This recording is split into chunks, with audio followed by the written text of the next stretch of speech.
정수야, 입금이 안 됐어. 깜빡했어요. 곧 보낼게요. 너 이러면 다음 달 돈까지 해서 너무 부담되지 않겠어? 하루 이틀 차이도 아니고. 자꾸 이러면 서로 신경 쓰이잖아. 여태 잘 갚았잖아요. 며칠 늦어진다고 자꾸 카톡 보내시고 전화하시면 저도 기분이 조금 그래요.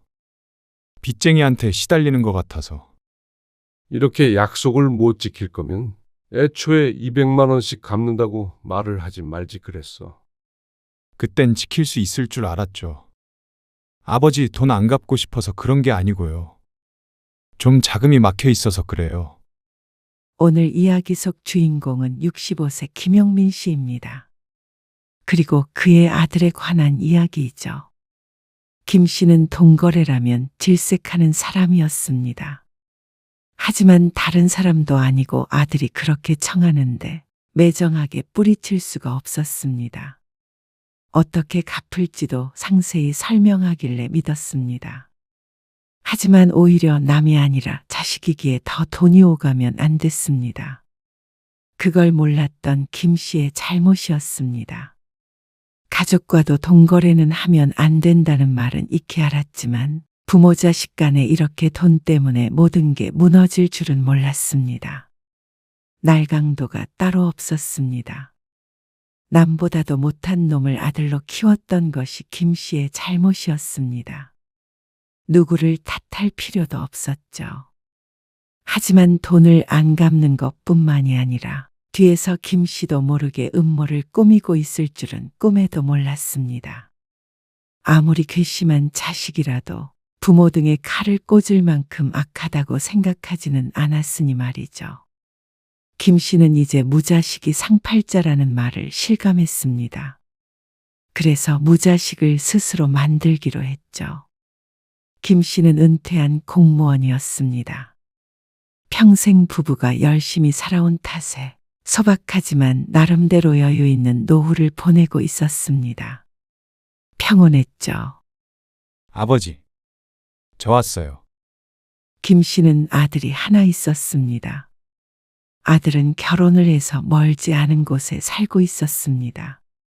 손주도 하나 있는 김 씨는 아들과는 한 달에 한 번 정도 왕래를 할까 말까였습니다. 그런데 갑작스럽게 연락을 해서 찾아온 것이었습니다.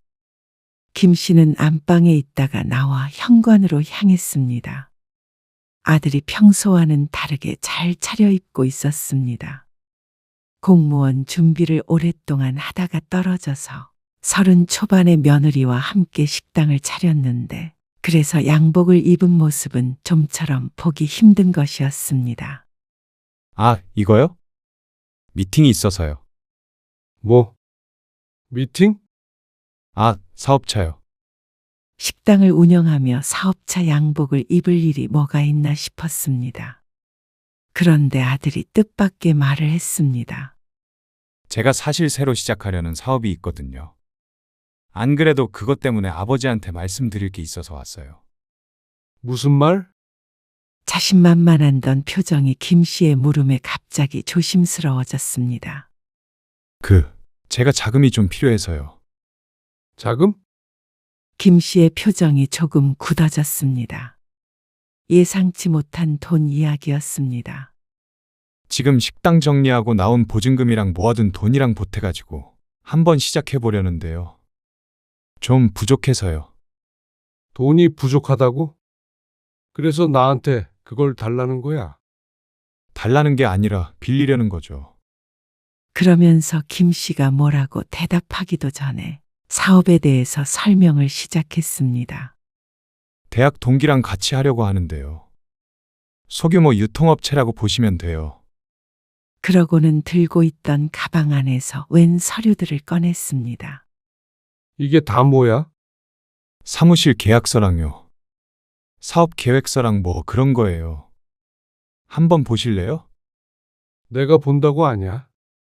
김 씨는 손에 쥐어주는 서류를 훑어보았지만 복잡한 숫자들과 그래프들이 눈에 잘 들어오지 않았습니다. 아버지, 저 이번엔 정말 제대로 해보고 싶어요. 식당 장사 잘 안 됐던 거 아시잖아요. 그동안 힘들다고 했던 게 떠올랐습니다. 그래도 며느리와 열심히 잘하고 있다고 생각했는데 그게 아니었던 모양이었습니다. 이제 나이도 나이고 이번에 정말 괜찮은 기회거든요. 이 동기놈이 이런 거는 아주 기가 막혀요. 마지막이라고 생각해요. 마지막이라니. 아직 젊은 놈이 무슨 마지막이야? 김 씨는 잠깐 생각했습니다. 그런데 옆에서 아내가 끼어들었습니다. 아이고, 얼마가 필요한데 그래? 아, 5천. 아니 7천이요. 7천만 원? 이 3천 정도 생각했던 김 씨가 놀라서 되물었습니다. 갑자기 그렇게 큰 돈을 달라고 하니 놀랄 수밖에 없었습니다. 그런데 며칠 동안 생각하던 김 씨는 결국 아들 통장에 돈을 넣어주고 말았죠. 아들이 말한 조건 때문이었습니다. 막연하게 돈 벌면 주겠다 했다면 거절을 했을 것 같은데 당장 조금씩 갚기 시작하겠다는 말이었습니다. 제 앞으로 된 신용카드예요. 이걸로 다달이 200만 원씩 쓰시면 제가 갚을게요. 매달? 네. 이렇게 3년간 갚으면 7,200만 원이거든요. 200은 이자로 치고요. 200 조금씩 넘겨서 결제하셔도 괜찮아요. 왜 그렇게 해? 복잡하게. 그냥 입금하는 게 편하지 않아? A 신용카드를 써야 저도 신용이 좋아지죠. 그리고 아버지도 이번 달에 돈이 들어오나 안 들어오나 신경 안 쓰셔도 되니까 그게 더 좋잖아요. 어깨를 으쓱하며 말하는 김 씨. 그렇게 꾸준하게 돈을 갚겠다길래 김 씨는 거기에서 진실성을 느꼈습니다. 어영부영 돈을 빌려가 안 갚으려는 게 아닌 듯해서 허락했죠. 그리고 아들의 말처럼 신용카드로 돈을 받는 일은 편리했습니다. 그냥 아들의 카드로 한 달에 200만 원만 쓰면 되는 일이었습니다. 주로 아내가 들고 다니며 마트에서 장을 보거나 모임에서 식사 비용을 결제하거나 할 때 썼죠. 그런데 물론 불편한 점도 있었습니다. 이달에 얼마 썼어? 150만 원 썼어요. 50만 원 더 써야 하네. 현금 대신 받는 것이라 가볍게 생각하고 그러자 했지만 꼭 카드로 200만 원을 맞춰서 써야 하는 것은 신경이 쓰였습니다. 늘 어느 정도 남았는지 확인을 해야 했으니 말이죠. 차라리 현금을 받는 게 김 씨에게는 더 좋은 방법이었을 것 같았습니다. 신용인지 뭔지 중요하다잖아요. 그냥 좀 불편해도 이렇게 쓰죠. 어쨌거나 신용카드로 받은 탓에 반년 넘게 한 번도 밀리지 않고 돈을 받게 되었으니 장점도 분명히 있었고 말이죠. 그러던 어느 날이었습니다. 여보, 카드 좀 줘봐. 오늘 식사는 내가 내기로 했거든. 아, 모임 간다고 했죠? 잠깐만요. 김 씨의 말에 아내가 휴대폰 케이스에서 카드를 꺼내서 주었습니다. 얼마 남았어? 많이 남았어요. 이달에 얼마 안 써서 100만 원도 안 쓴 것 같은데요? 그래? 그러면 다른 카드는 안 챙겨도 되겠지. 그 말에 김 씨는 안심하고 아들이 준 카드만을 챙겨서 외출했습니다. 아들 무슨 사업한다고 그러지 않았나? 아, 우리 아들? 그렇지. 잘 돼. 식당이 잘 안 됐나 봐. 나야 잘 되는지 안 되는지 잘 모르지. 그래도 뭐 다달이 수익은 있는 모양이야. 그러니 꼬박꼬박 200만 원씩 갚고 있는 것 아닌가 생각했습니다. 가끔 아들네 가족을 만날 때면 전보다 씀씀이도 좀 커진 것 같고 말이죠. 말년의 아들이 호강시켜주는 거 아니야? 아이고, 호강을 뭐 자식이 시켜주나. 내가 하는 거지. 다 먹었으면 일어나지. 지금 계산할게. 오늘은 김 씨가 식사비를 내는 날이었습니다. 5이서 백숙 집에 갔는데 술도 한잔 하자 밥값이 20만 원 가까이 나왔습니다. 잠깐만요. 김 씨가 안주머니에서 카드를 꺼내서 직원에게 내밀었습니다. 그러고 나서 사인을 하려고 펜을 들고 기다리는데 직원이 고개를 갸웃거렸습니다. 왜요? 잘 안 돼요? 안 되면 이렇게 긁어보세요. 얼마 안 쓴 건데 가끔 못 읽을 때가 있더라고요. 카드를 기계에 꽂고 있었는데 인식이 안 되는 것 같았습니다. 그래서 김 씨가 카드의 마그네틱을 기계에 긁는 신용을 하며 말했습니다. 아니요. 그게 아니라 한도 초과가 뜨는데요. 네? 그럴 리가요. 한참 남았어요. 아들이 200만 원씩을 갚기로 했지만 한도는 더 높은 것으로 알고 있었습니다. 그래서 200만 원을 조금씩 초과해도 여태 별 문제가 없었습니다. 다시 한번 해볼까요? 네. 그렇게 해주세요. 그게 한도가 많이 남았거든요. 김 씨의 뒤로는 친구 넷이서 서서 이야기를 나누고 있었습니다. 김 씨가 계산하기를 기다리면서 말이죠. 손님. 죄송하지만 또 한도 초과가 떠요. 이번엔 그 소리가 친구들의 귀에까지 전달이 된 듯 했습니다. 한도 초과. 어쩐지 얼굴이 뜨끈해지는 기분이었습니다. 김 씨가 뒤를 힐끔 돌아보며 말했습니다. 아니야. 기계가 이상한 것 같은데.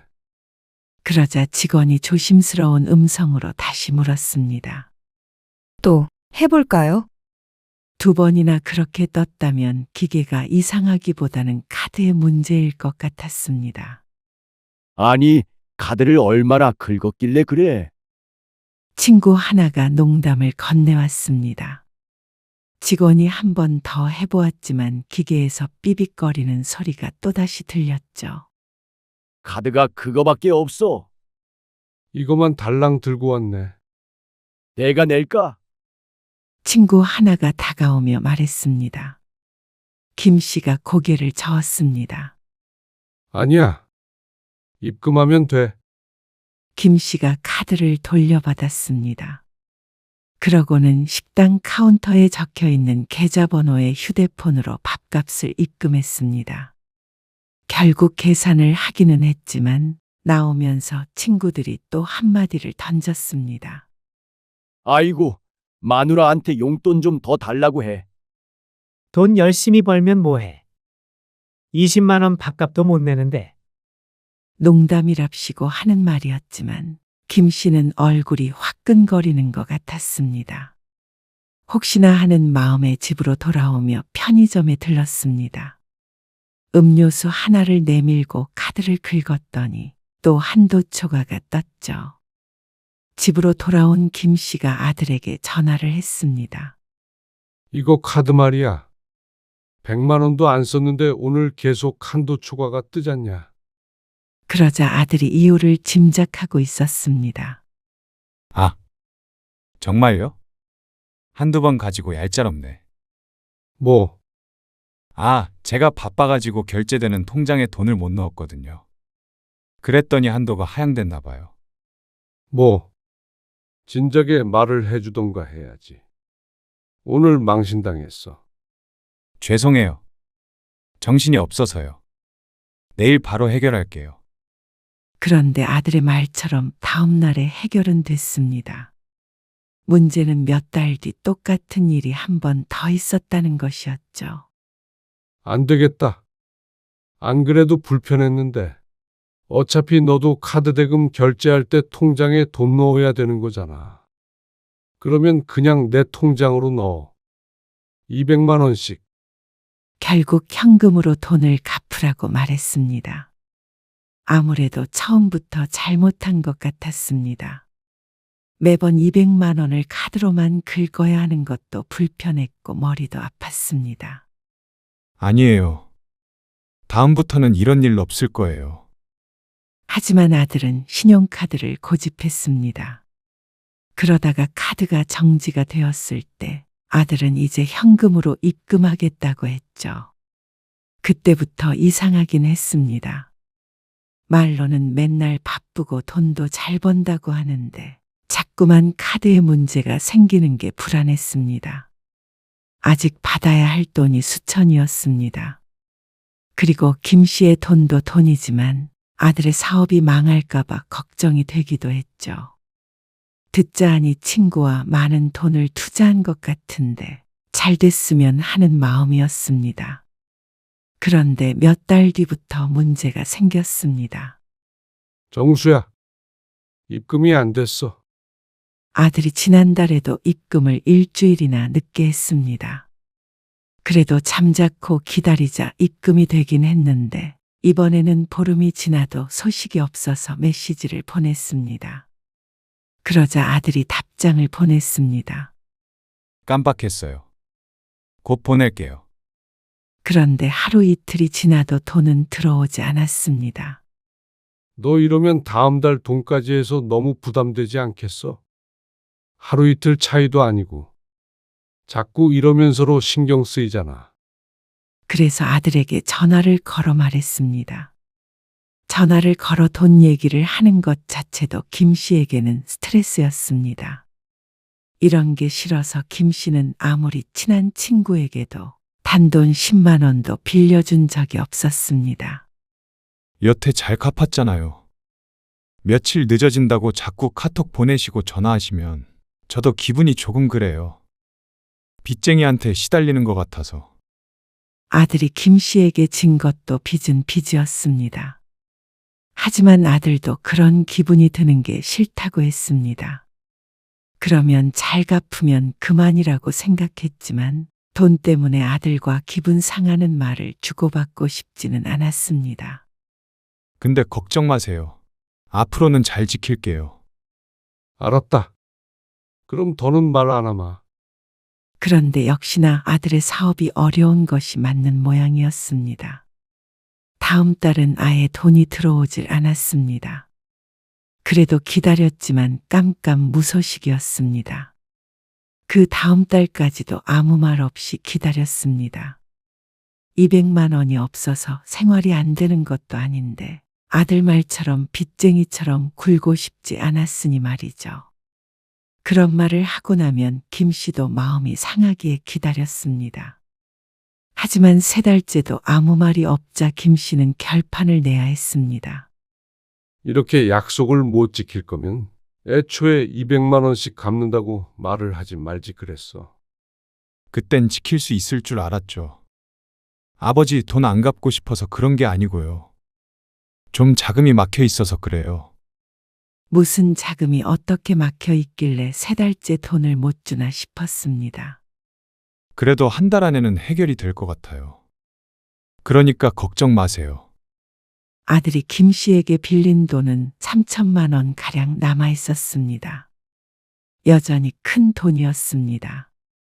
하지만 아들이 힘들다는데 김 씨는 그렇게 독촉해서 매달 받아낼 생각은 없었습니다. 자금이 뭐 어떻게 됐다는 건지 모르겠지만 그러면 앞으로 매달 돈 주지 말고 내년이나 내후년에 자리 좀 더 잡히면 그때 한꺼번에 줘. 그러자 아들이 놀라며 대꾸했습니다. 정말 그래도 돼요? 애초에 다달이 갚겠다는 말에 돈을 빌려줬던 것이니 김 씨가 먼저 이런 말을 할 줄은 몰랐을 것이었습니다. 하지만 김 씨도 매정한 부모가 아니었습니다. 아들의 사정도 무시하고 돈을 받아내지는 않았죠. 그래. 그러니까 일 열심히 해서 자리 잡을 생각부터 해. 아들은 크게 감명을 받은 듯 했습니다. 그전에는 돈 얘기를 꺼낼까봐 그랬나. 전화도 잘 안 하고 잘 안 받더니 가끔은 먼저 안부 전화를 묻기도 했습니다. 어디 아프신 데는 없죠? 아픈 곳? 네. 아는 친구 아버지는 쓰러지셔서 병원에 계시대요. 그러면서 나이 들면 건강을 잘 챙겨야 한다 어쩐다 하면서 걱정을 해주기까지 했습니다. 요즘 배가 좀 아픈 것 같기도 하고. 그럼 병원에 가셔야죠. 그 정도는 아닌 것 같아. 내 건강 알아서 잘 챙길 테니까 너희나 신경 써. 그런데 아들과 통화한 지 보름쯤 지났을 때였습니다. 말이 씨가 되는지 어쩐 건지 김 씨는 건강에 이상을 느끼기 시작했습니다. 그러다가 병원에 갔을 때 급성 담낭염의 진단을 받았습니다. 그래서 급히 수술을 하게 되었죠. 그러게 진작 병원에 가시라니까 안 가시더니. 그때는 소화가 안 됐던 거고. 아무튼 건강 잘 챙기세요. 아들이 수술하고 다음날 병문안을 왔습니다. 바쁜데 얼른 가봐. 전화 드릴게요. 전화 잘 안 보니까 할 말 있으면 엄마한테 해. 김 씨는 병실에서 주로 TV를 보고 휴대폰 확인을 잘 하지 않았습니다. 그래서 휴대폰도 서랍장 위에 올려두고 만지지 않았죠. 그런데 다음날 연락도 없이 아들이 또다시 찾아왔습니다. 바쁘다고 하지 않았어? 왜 매일 와? 그래도 아버지 입원하신 동안에는 자주 오려고요. 제가 너무 못 챙겨드린 것 같아서 죄송해서요. 뒤늦게 아들이 효자가 되었나 생각했습니다. 아들은 앉아서 한참을 말동무를 해주었습니다. 그러더니 자신의 주머니를 더듬으며 말했죠. 차에다가 휴대폰을 두고 왔나 봐요. 민호 엄마한테 연락해야 하는데. 아버지 휴대폰 좀 잠깐 빌려주세요. 그래. 잠깐만. 아들의 말에 김 씨가 머리맡에 놓인 휴대폰을 건넸습니다. 전화 안 하고? 아들이 휴대폰을 한참 만지작거리자 김 씨가 의아해서 물었습니다. 아, 메시지 보내려고요. 애 재우고 있을 시간이라서 전화하면 안 돼요. 그래? 네. 아, 민호랑 민호 엄마는 내일 오기로 했어요. 나 때문에 너희가 고생이네. 고생은요. 그리고 다음날 아들이 며느리와 함께 왔습니다. 그런데 5분쯤 있었을까? 아들이 다급한 투로 말했습니다. 아버지 잠시만요. 휴대폰 좀 빌릴게요. 또 놓고 왔어? 네. 아버님, 이거 민호가 어린이집에서 만든 거예요. 며느리가 김 씨에게 자신의 휴대폰 사진첩을 보여주며 말했습니다. 김 씨는 아들에게 향했던 시선을 거뒀습니다. 그런데 잠시 뒤 아들이 물었습니다. 아버지 이메일 주소 비밀번호가 뭐예요? 제가 급히 받아야 할 메일이 있는데 제 아이디가 로그인이 갑자기 안 되네요. 아들의 말에 김 씨가 고개를 갸웃거리며 비밀번호를 말했습니다. 이메일을 자주 쓰지는 않지만 모든 아이디의 비밀번호가 똑같아서 헤매지 않을 수 있었습니다. 그리고 10분쯤 뒤에 아들이 자리에서 일어났습니다. 이만 가봐야겠어요. 벌써 가? 네. 일이 바빠가지고요. 아들은 온 지 얼마 되지도 않아서 돌아갔습니다. 이럴 거면 뭐하러 왔나 싶었습니다. 이제 회복이 되고 있는 단계인데 괜히 바쁜 사람을 오가게 한 것 같아서 마음이 쓰였죠. 아들이 돌아가고 휴대폰을 켜서 이메일에 로그인했습니다. 다른 이유가 있었던 것은 아니고 아들이 이메일 이야기를 꺼내니 심심해서 뭐가 와 있나 한번 볼까 싶어서였죠. 그런데 이상한 점이 있었습니다. 이메일을 김 씨의 아이디로 받았으면 메일함에 남아 있어야 하는데 아들에게 온 메시지는 없었습니다. 지웠나? 보면 안 되는 것이라서 지웠나 싶었습니다. 김 씨는 대수롭지 않게 생각했습니다. 그런데 며칠 뒤에 뜻하지 않은 일이 생겼습니다. 아버지, 오늘 낮에 갈게요. 낮에? 너 일 안 하냐? 아, 오늘은 쉬어요. 쉬는 날이면 쉬어야지 뭐하러 와? 나 이제 괜찮대도. 그래도요. 오늘은 좀 오래 있을 생각이에요. 오지 말라고 해도 기어이 병문안을 오겠다는 아들 때문에 혀를 찼습니다. 그래도 정수가 효자는 효잔가 봐요. 그런 아들을 보며 아내는 뿌듯해했습니다. 여보, 아까 고모한테 전화 왔어요. 통화가 안 된다고 전화 좀 달라던데 내가 깜빡했네. 그래? 내 휴대폰 어디 있더라? 거기 서랍에 넣어놓더만. 김 씨가 휴대폰을 꺼내 여동생과 10분가량 통화했습니다. 그러고는 조카가 아이를 낳았다며 사진을 보내주기에 그것도 좀 구경을 했죠. 그런데 아들이 도착하기로 1시간이 얼마 안 남았을 때 휴대폰에 메시지가 왔습니다. 다시 서랍에 휴대폰을 집어넣으려던 찰나였습니다. 이게 뭐지? 대출? 웬 비대면 대출이 실행됐다는 메시지였습니다. 사기 메시지 아니에요? 스팸 메시지 같다며 신경 쓰지 않는 아내. 하지만 거기에 더해 모바일 뱅킹 알림까지 떴습니다. 이거 정말 돈이 들어왔는데 당신 대출 받았어요? 내가 무슨 대출을 받아? 그런데 그 순간 아들이 도착했습니다. 아, 통화 중이셨어요? 아들이 들어와서 휴대폰을 들고 있는 김 씨를 보더니 잠시 멈칫했습니다. 아니, 통화는 아까 했고. 잠깐 인사를 나누고 아들에게 황당한 사건에 대해 이야기를 하려던 찰나에 아들이 말했습니다. 아, 또 차에다가 휴대폰을 두고 왔네요. 잠깐만 빌려주세요. 아들이 김 씨의 휴대폰으로 손을 뻗었습니다. 손이 막 닿으려던 순간에 김 씨는 아들의 손길을 피했죠. 김 씨가 아들을 길게 응시했습니다. 그러고는 의아해하는 아들을 향해 말했습니다. 잠깐만. 메시지가 와서 이것만 확인하고 빌려줄게. 정수야. 엄마 핸드폰 써. 아, 아니에요. 아버지 핸드폰이 쓰기 더 편해요. 김 씨는 휴대폰을 잠시 만지작거렸습니다. 그러고는 아들을 향해 휴대폰을 주었습니다. 그나저나 당신 아까 그 말 있잖아요. 나중에 얘기해. 말어리를 끊는 김 씨를 아내가 이상하게 쳐다보았습니다. 그런데 아들의 표정은 더 이상했습니다. 인상을 찌푸리며 휴대폰을 눌렀습니다. 왜? 뭐가 안 돼? 네? 아, 아니에요. 그런데 한참을 휴대폰을 가지고 뭘 하던 아들이 결국엔 얼굴이 흑빛이 되더니 김 씨에게 돌려주었습니다. 김 씨는 사진을 확인하는 척하며 은행 앱으로 들어가 보았습니다.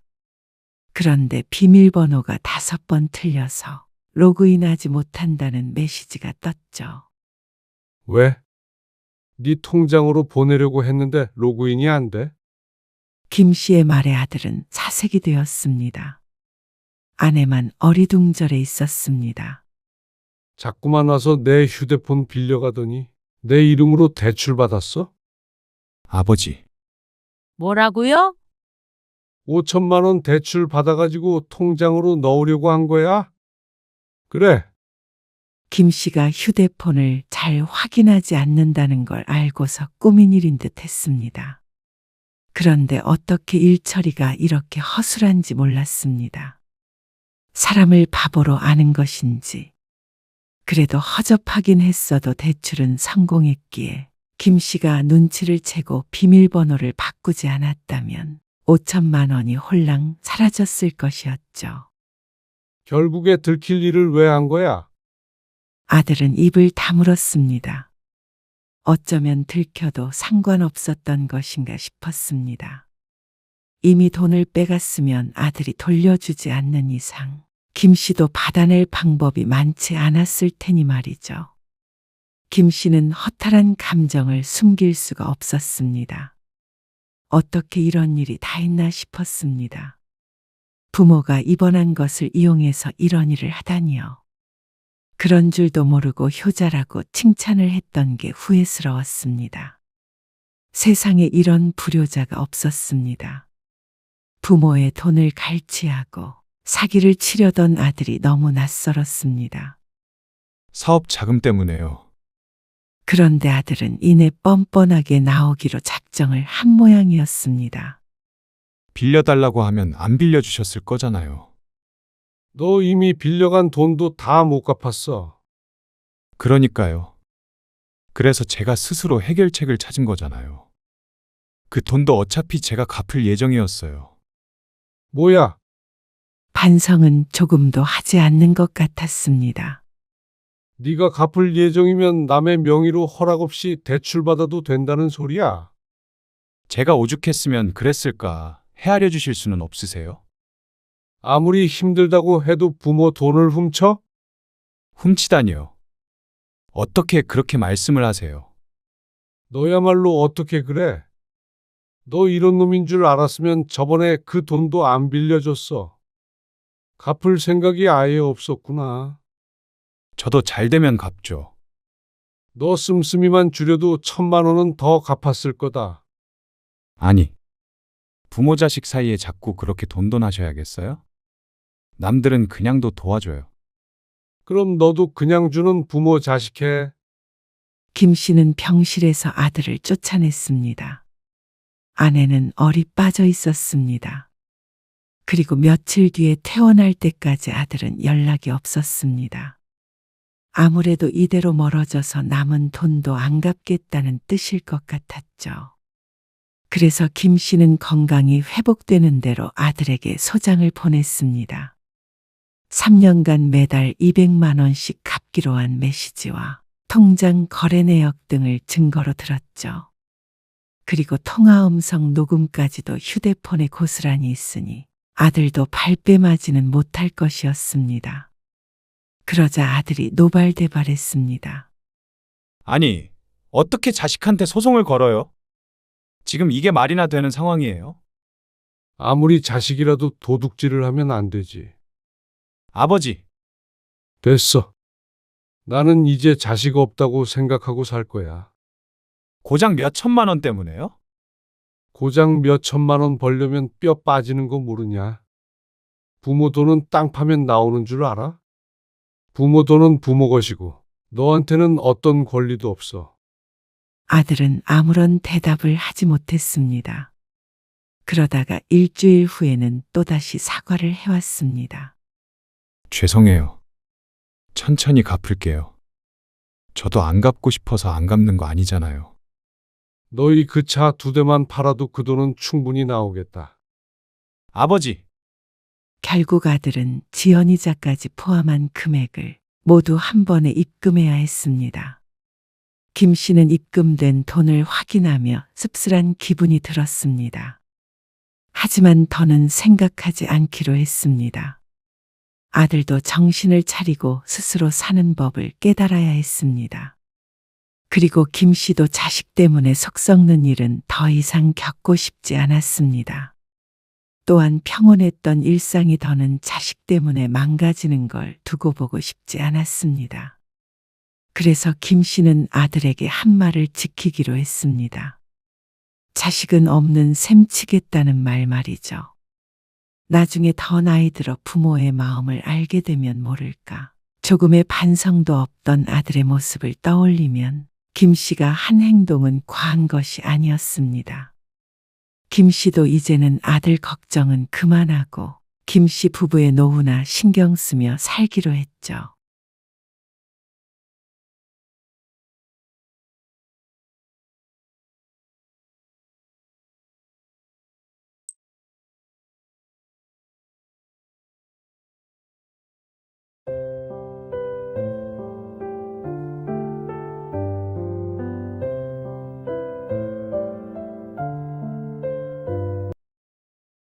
왜 안 먹어? 저 입맛이 없어서요. 지훈이 데리고 이만 가볼게요. 뭐? 애 먹고 있잖아. 다 먹고 가야지. 아니에요. 너희 혹시 아까 더럽네 어쩌네 했던 것 때문에 그러니? 배가 부른 것도 있고요. 어머니 좀 위생은 신경 쓰셔야 해요. 뭐? 너희 설마 그런 반찬 해오지 말라는 것도? 그런 게 아니고요. 알았다. 반찬도 이제 안 해주고. 밥도 안 차려주면 되지? 어머님, 그런 게 아니에요. 어머님이 해주신 음식 맛있어요. 엄청. 그런데 저희 비위가 조금 약한가 봐요. 좀만 더 신경을 써주시면 어떨까 해서 말씀드렸던 거고요. 이러니 저러니 해도 결국 내가 해준 음식은 더러우니까 비위상해서 못 먹겠다는 거잖아? 오늘 이야기 속 주인공은 68세 서순애 씨입니다. 그리고 그녀의 아들과 며느리에 관한 이야기이죠. 서 씨는 젊어서부터 음식 솜씨가 무척 좋았습니다. 20대 때부터 오랫동안 식당에서 일을 하다가 40 중반에는 식당을 차려서 운영하기도 했습니다. 지금은 집에서 쉬고 있지만 주변 사람들도 김장 때만 되면 서 씨에게 돈을 주고 김치를 사 먹기도 했습니다. 그런데 그렇게 솜씨 좋은 서 씨가 한 음식을 며느리는 손도 대지 않았습니다. 비위생적이라는 이유를 들어서 말이죠. 어처구니가 없었습니다. 깔끔하기로는 둘째가라면 서러운 사람이 서 씨 본인이라고 생각했습니다. 그런데 그런 서 씨가 주는 음식은 손주도 못 먹게 막아버리는 며느리. 가족들 앞에서 공개적으로 망신을 준 며느리를 서 씨는 도저히 용서할 수가 없었습니다. 그동안 며느리가 서운하게 하더라도 젊은 사람들이 다 그런 거다 하고 이해하며 살기 위해 노력했습니다. 하지만 그런 서 씨의 노력은 다 소용이 없는 것이라는 걸 너무 뒤늦게 깨달았습니다. 서 씨는 며느리와 아들과는 다시는 보지 않기로 결심했습니다. 서 씨는 아들이 하나 있었습니다. 아들은 결혼해서 아이도 하나 낳았습니다. 그리고 서 씨는 아들 며느리와 사이가 퍽 좋은 편이었죠. 서 씨는 그게 다 서 씨의 희생 덕이라고 생각했습니다. 아들 며느리를 위해서 많은 노력을 했습니다. 물론 억지로 그런 것은 아니고 자식을 사랑하는 부모의 마음이었죠. 새벽 6시. 서 씨는 벌써 부엌에서 분주하게 움직이고 있었습니다. 식재료를 다루는 손놀림은 빠르고 능숙했습니다. 아, 맞다. 우리 며느리가 좋아하는 시금치 나물 만들어야지. 그리고 우리 소주 좋아하는 멸치볶음. 서 씨는 콧노래를 부르며 반찬을 정성스럽게 준비했습니다. 아들 김민용과 며느리 강서현 그리고 5살 손주 지훈이를 위한 마음이었습니다. 평생을 가족을 위해 살아온 서 씨에게는 자연스러운 일상이었습니다. 오전 11시쯤 되었을 때 서 씨는 커다란 보자기에 반찬통들을 정성스레 싸서 아들의 집으로 향했습니다. 따로 연락은 하지 않았습니다. 매주 토요일 아침이면 자연스럽게 서로 그런 줄 알고 있었습니다. 무거운 가방을 들고 집까지 찾아가는 것도 힘들었지만 서 씨의 발걸음은 가벼웠습니다. 오셨어요? 잘 있었니? 네. 들어오세요. 며느리가 문을 열어주며 보자기를 받아갔습니다. 묵직한 보자기를 들더니 다소 놀란 표정을 지었습니다. 어머님, 뭘 이렇게 많이 가져오셨어요? 옅은 미소를 띠며 말하는 며느리에게 서 씨가 대꾸했습니다. 내가 다음 주에는 못 오거든. 그래서 넉넉하게 준비했지. 아, 무슨 일 있으세요? 시골에서 손님이 와서 말이야. 아, 그래요? 그러자 며느리의 얼굴이 다소 밝아졌다고 느낀다면 착각인가 싶었습니다.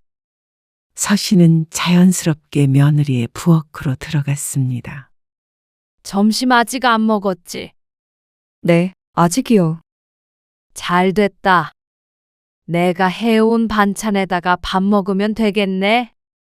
그런데 그 소리를 들은 며느리가 어색한 미소를 지으며 말했습니다. 아, 그거는 지훈이 아빠 오면 같이 먹는 게 좋지 않을까요? 지훈이 아빠는 어디 갔는데? 잠깐 일이 있어서 나갔어요. 저녁 때 돼야 돌아와요. 그러면서 냉장고에 있는 반찬을 몇 가지 꺼냈습니다. 저희 먹을 거는 제가 요리해서 대접할게요. 번거롭게 뭐 하러 그래? 그냥 이거에다가 먹지.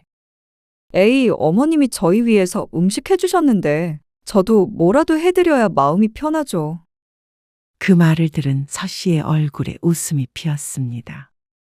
며느리 하나는 잘 본 것 같다는 생각이 들었습니다. 이렇게 살갑고 시부모에게 잘하는 며느리가 요즘에 흔한가 싶었죠. 며느리는 그렇게 말하고 서 씨가 가져온 보자기를 통째로 냉장고 한켠에 소중히 넣었습니다. 그 모습을 서 씨가 뿌듯하게 지켜보았습니다. 서연아, 그 안에 시금치도 있고 멸치볶음도 들었어.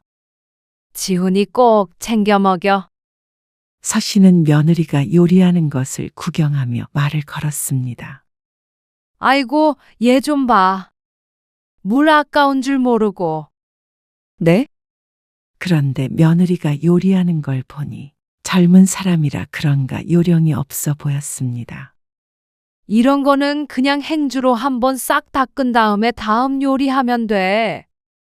뭐하러 수세미에 거품 내서 일일이 닦고 있어? 어차피 음식했던 후라이팬인데. 서 씨가 싱크대에 걸쳐 있던 행주로 후라이팬에 묻은 기름을 싹 닦아주며 말했습니다. 그러자 며느리가 옆에서 숨을 들이키는 소리가 났습니다. 행주로요? 그래야 깨끗하지. 어쩐지 며느리의 표정이 좋지 않았습니다. 서 씨가 다시 식탁 앞에 앉았는데 웬걸 서 씨가 닦아준 후라이팬을 며느리가 다시 수세미로 닦고 있었습니다. 그렇게 하지 말라는데도. 아, 저는 이게 좋아서요. 어색한 표정을 짓는 며느리를 보며 서 씨가 혀를 찼습니다. 하지만 더는 말을 보태지 않았습니다. 젊은 사람들이 다 그런 것이라고 이해하려고 했습니다. 서 씨가 젊었을 적엔 상상도 할 수 없었던 일인데 말이죠. 그렇게 서 씨는 며느리의 집에서 점심 식사를 하고 집으로 돌아왔습니다. 그러고 나서 밤이 되어 잠에 들기 전에 아들에게 전화를 걸어보았습니다. 반찬은 잘 먹었어? 네? 아, 어머니가 주신 반찬이요. 아, 네. 그래. 맛있게 먹고 2주 있다가 또 해다 줄게. 아, 근데 어머니 힘드니까 안 그러셔도 돼요. 아이고, 됐어. 지훈이 엄마도 일하느라 얼마나 힘들겠어? 내가 이런 거라도 도와줘야지. 아니에요. 저도 많이 도와주고 있고요. 저희 반찬은 저희가 알아서 할게요. 됐다니까 그러네. 부담 갖지 말어. 서연이도 좋아해. 서 씨의 고집의 아들은 아무 말 하지 않았습니다. 그리고 열흘 뒤가 손자의 생일이었습니다. 서 씨는 새벽같이 일어나 직접 떡을 만들기 시작했습니다. 손주 생일을 위해 며칠 전부터 마음먹고 있던 일이었습니다. 그리고 그날 오후 서 씨는 커다란 찜통에 담긴 떡을 들고 아들 집으로 향했습니다. 지훈아, 할머니가 떡 만들어 왔어. 떡. 손자 지우는 반색했지만 서 씨가 떡을 꺼내자 며느리의 안색이 변했습니다. 어머님, 감사해요. 수고하셨네요. 근데 케이크가 있어서요. 이거는 제가 따로 뒀다가 나중에 지훈이 챙겨줄게요. 아, 지금 먹지 그래? 빨리 먹어야 맛있지. 아, 케이크요. 어머님, 케이크부터요. 갑자기 고집을 부리는 며느리 때문에 서 씨는 의아한 마음에 며느리를 빤히 쳐다보았습니다. 며느리는 그런 서 씨의 눈초리를 모른 척하고 케이크를 잘랐습니다. 한 조각씩 케이크를 나눠 먹다 보니 손자는 배가 부른 모양이었습니다. 떡도 하나 먹어봐. 지훈아. 나 배불러. 아이고, 거봐라. 떡부터 먹어보라니까. 왜 고집을 부려서는. 제가 나중에 먹일게요. 그러면 너라도 먹어. 그러자 며느리가 고개를 저었습니다. 저도 너무 배가 불러서요. 그리고 아들조차 떡에는 손도 대지 않는 모습에 서 씨는 너무 서운했습니다. 새벽부터 정성을 다했던 것을 몰라주는 아들 내외 때문에 서러웠죠. 그러고 보니 이상했습니다. 요즘 들어서 서씨가 해다주는 반찬이나 음식을 그 눈앞에서 먹는 걸 본 적이 없었습니다. 지난번에는 이상하다고 생각하지 못했는데 자신과 눈을 못 마주치는 며느리를 보니 일부러 그러나 싶었죠. 기분이 상한 서씨가 인상을 쓰며 며느리에게 물었습니다. 내가 한 게 맛이 없어? 아니요. 당연히 맛있죠. 며느리의 답은 거짓이 아닐 것이었습니다. 이전에도 서씨가 해준 음식을 정말 좋아해서 맛있게 먹었던 며느리를 서씨가 가장 잘 알고 있었습니다. 그런데 어느 순간부턴가 조금 달라진 것처럼 느껴졌습니다. 그런 거 아니에요. 그냥 지훈이가 아무래도 애니까 떡보다는 케이크를 좋아해서 그런 거예요. 그러니까 기분 풀라며 웃는 며느리의 얼굴을 보니 더는 뭐라고 할 수가 없었습니다. 그런데 저녁을 먹고 주방을 둘러보던 서씨가 이상한 것을 발견했습니다. 주방 정리를 하던 며느리가 음식물 쓰레기통을 열어둔 모양이었는데 그 안에 있는 내용물이 문제였습니다. 너 내가 해준 반찬 버렸니? 마침 며느리가 다가오길래 묻자 며느리가 화들짝 놀랐습니다. 아, 요 며칠 밥을 못 해 먹어서요. 그런다고 이 아까운 것들을 버려? 죄송해요. 서씨의 얼굴이 무섭게 굳어지자 며느리가 고개를 숙였습니다. 그러니까 막 부엌에 들어오던 아들이 대신 변명을 했습니다. 내가 요즘 계속 외식하자고 그래서 그래요. 그래서 오래 두니까 쉬어서요. 아무리 그래도 그렇지. 그러니까 잘 못 먹을 때도 많으니까 앞으로 안 해주셔도 돼요. 하지만 서씨는 그 말에 더 상처가 됐습니다. 자신의 도움이 필요 없다는 식으로 들렸습니다. 어쩌면 내가 나이가 들어서 간을 잘 못 맞추나 싶기도 했습니다. 노인들에게 의뢰 있는 일이었기에 가능성이 없지 않았습니다. 서씨는 믿고 싶지 않았습니다. 그날은 그렇게 어영부영 넘어갔습니다. 앞으로는 무슨 낙으로 사나 싶었습니다. 매주 한 번씩 아들네 반찬해주는 것도 힘들지만 보람이 있었는데 말이죠. 그러던 어느 날이었습니다. 며느리에게서 전화가 왔습니다. 어머님, 오늘 지훈이 좀 잠깐 봐주실 수 있으세요? 왜? 무슨 일 있어? 좀처럼 아이를 맡기는 일은 없는 며느리라서 의아했습니다. 오늘 지훈이 아빠랑 아는 사람 장례식에 다녀오는데요. 지훈이는 데려가기가 좀 그래서요. 그래? 알았어. 데려다 놔. 그리고 2시간쯤 뒤에 아들 며느리가 도착했습니다. 그런데 아이를 놓고 가면서 아들이 말했습니다. 지훈이 밥은 먹이지 마세요. 저녁 먹을 시간 전에 올 거니까요. 일단은 고개를 끄덕였습니다. 하지만 내심 아들네가 돌아오면 같이 저녁을 먹을 생각을 하고 있었습니다. 손자와 놀아주며 시간을 보내다 보니 시간이 금방 갔습니다. 나중에 좀 더 나이가 들면 아들네와 다 같이 살아도 좋을 것 같다는 생각을 했습니다. 물론 요즘 젊은 사람들이 그거 원할지는 모르겠지만 그래도 상상만 해도 좋았습니다. 나중에 한번 넌지시 아들에게 물어보자 싶었죠. 그러다가 5시쯤 아들과 며느리가 돌아왔습니다. 거기서 뭐 먹었어? 간단히 먹고 앉아 있다가 왔어요. 그래? 그러면 같이 저녁 먹고 가. 아까 지훈이도 배고프다더라. 그러자 며느리의 안색이 조금 바뀌었습니다. 저희는 집에 가서 먹을게요. 어머님 힘드시니까요. 뭘 그래? 나도 혼자 먹기 싫었는데 잘 됐지. 그러자 며느리는 더는 거절하지 못했습니다. 어머님, 저도 거들게요. 아니야. 거기 앉아 있어.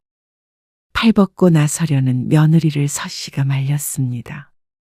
부엌에서 한창 분주하게 요리를 하고 있는데 냉장고 문 여는 소리가 들렸습니다. 이게 뭐야? 그리고 뒤이어 아들의 목소리도 들렸죠. 서 씨가 뒤돌아보자 새파래진 얼굴의 아들이 보였습니다. 냉장고에 이게 뭐예요? 뭐가? 냄새가 심해요. 이거 상한 거 같은데. 그러면서 뚜껑이 열려 있는 반찬통을 꺼냈습니다. 그걸 왜 꺼내? 내가 나중에 치우려고 했는데 반찬을 뚜껑도 안 닫아 두셨어요? 일일이 열었다 닫았다 하기 힘들잖아. 그냥 냅둬. 남자가 왜 부엌에 들어와서 난리야? 아니, 곰팡이도 심하고. 정말 주방이 왜 이렇게 더러워요? 어머니, 아들이 괴로운 듯한 목소리로 쥐어짜듯 말했습니다. 뭐가 더럽다는 거야? 서 씨는 대수롭지 않게 대꾸하며 음식을 계속했습니다. 그런데 이번에는 며느리가 딴지를 걸었습니다. 어머님, 지금 그 손으로 김치 자르셔요. 응? 무슨 손? 방금 행주 만지셨잖아요. 행주가 왜? 행주가 새카매요. 어머니. 이렇게 더러운 행주를 만지고 김치를 썰면 옆에 있던 아들도 이 말을 짚으며 말했습니다. 이게 왜? 행주가 뭐가 더럽다고? 너희 왜 이러니? 저리로 가 있어. 그러면서 서 씨는 후라이팬에 묻은 기름기를 행주로 훑어 닦았습니다. 그러자 며느리와 아들 모두 경악하는 표정을 지었습니다. 어머니, 이래서 저희가 이래서 뭐?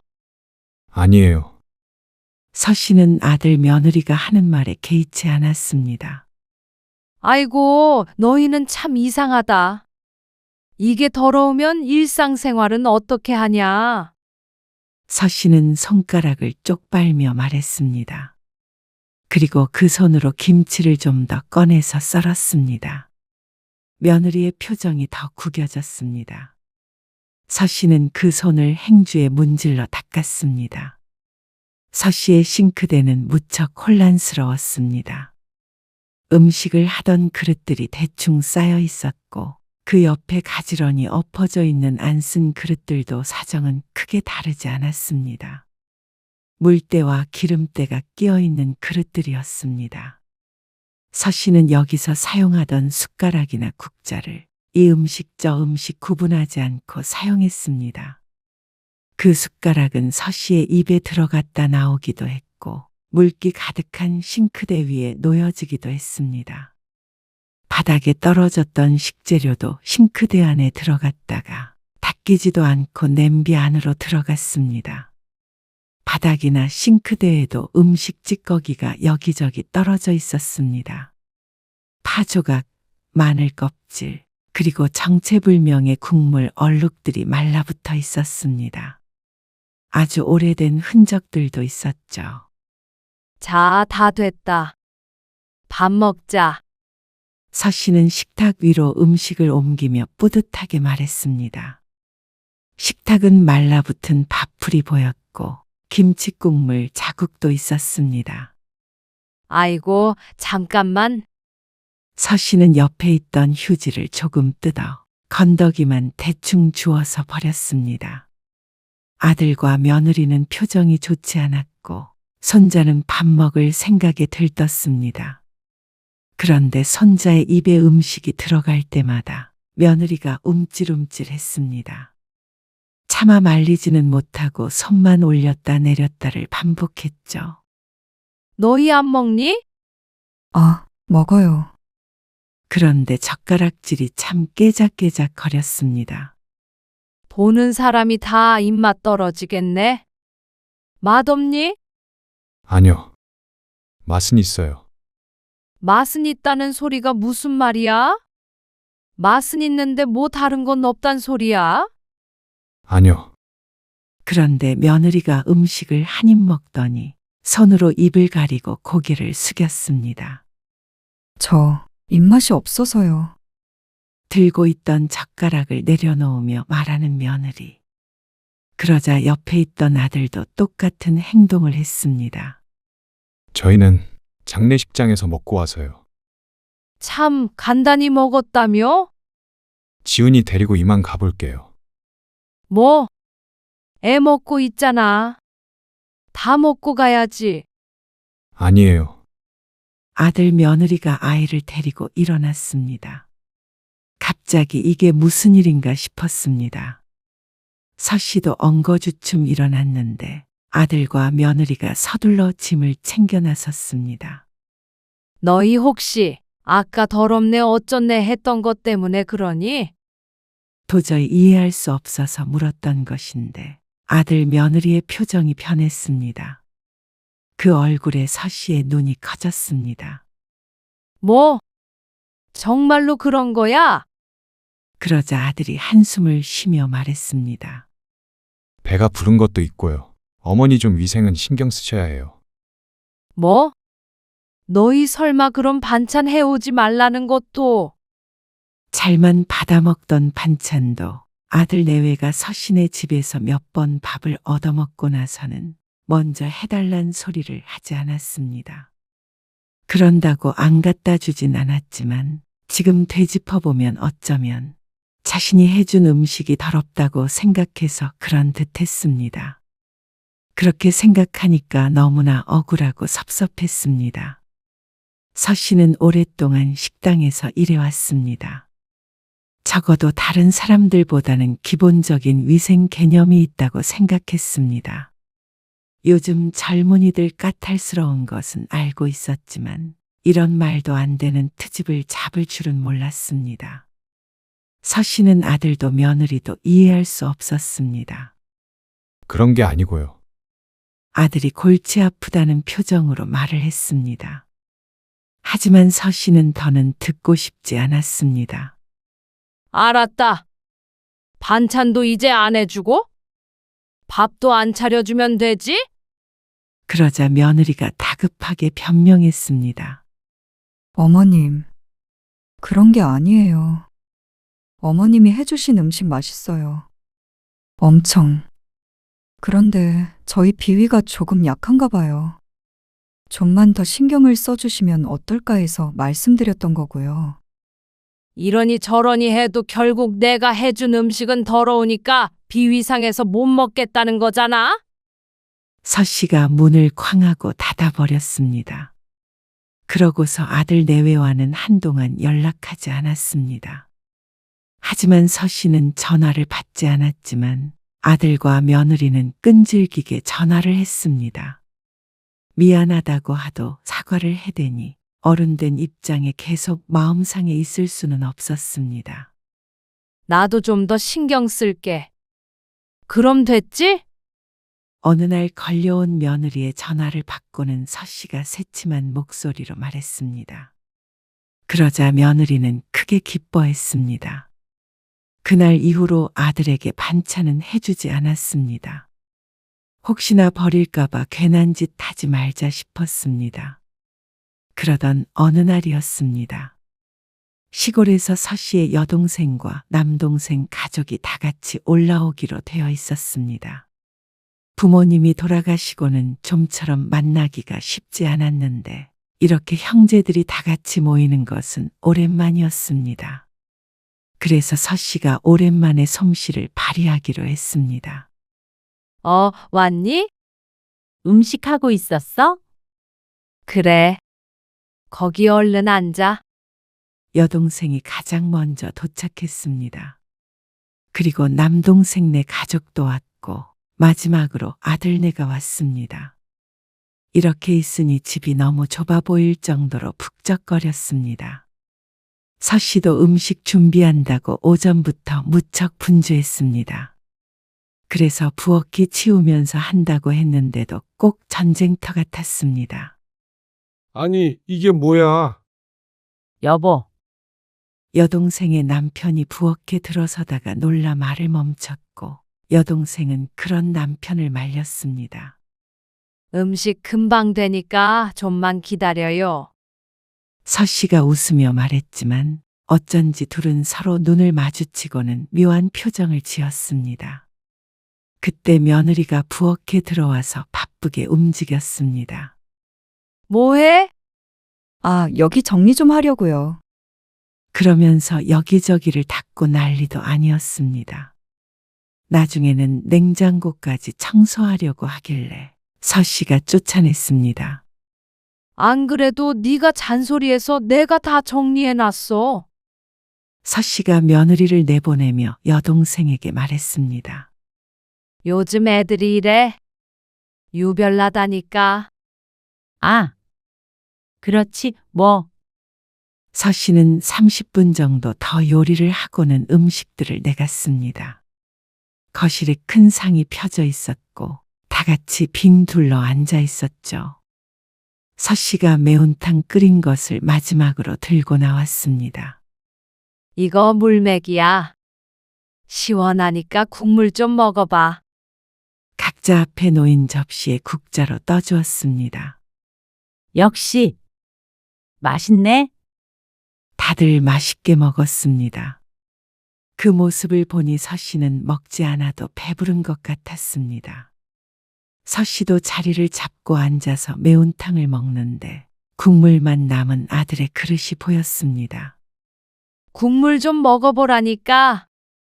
아무튼간 국물 안 좋아해. 아깝게 시리. 서 씨가 자리에서 일어나서 아들의 그릇을 들고는 큰 냄비에 부어버렸습니다. 너 안 먹을 거면 다른 사람 먹게 해야지. 그런데 그 자리에 있던 모든 사람이 경악했습니다. 아니, 먹던 걸 거기다 넣으면 어떡해? 여동생이 말하자 서 씨가 어깨를 으쓱하며 대꾸했습니다. 식구끼리 어때? 뭐? 아무리 그래도 침 들어간 걸. 여기 유별난 사람이 하나 더 있다 싶었습니다. 아이고, 안 죽어. 예전에는 다 이렇게 먹었다 어쨌다 대꾸하면서 서 씨가 손가락으로 김치를 쭉 찢었습니다. 이것 좀 먹어봐.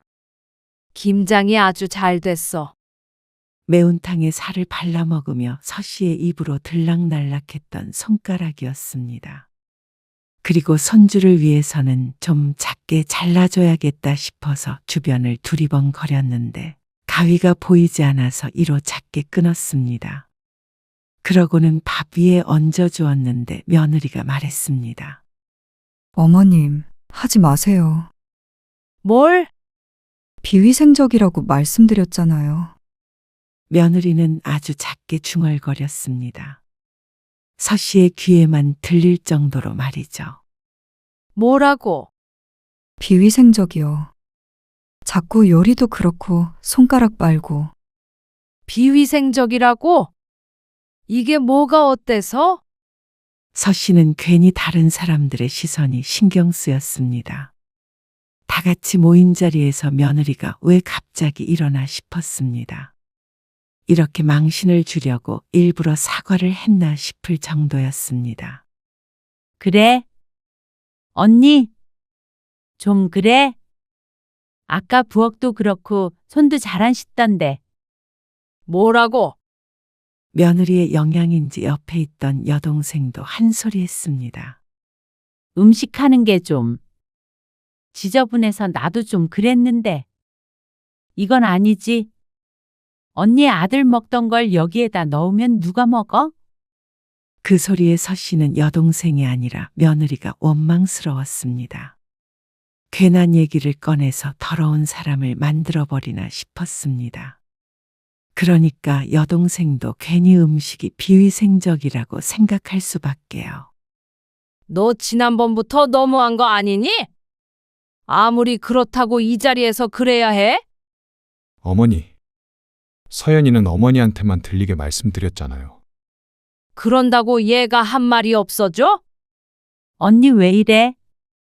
서 씨는 서러움을 참을 수가 없었습니다. 어떻게 아들조차 이 자리에서 며느리의 역성을 드는지 몰랐습니다.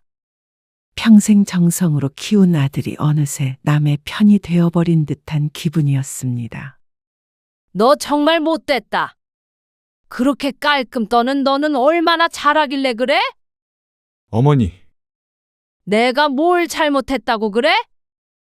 됐어. 내 음식이 그렇게 더럽다면 앞으로 아무도 먹지 말어. 서 씨는 냄비째로 들고 부엌으로 들어와 버렸습니다. 거실에서는 웅성거리는 소리가 한참 들렸습니다. 언니, 왜 그래? 며느리한테? 이만 나와. 우리는 이제 갈 테니까.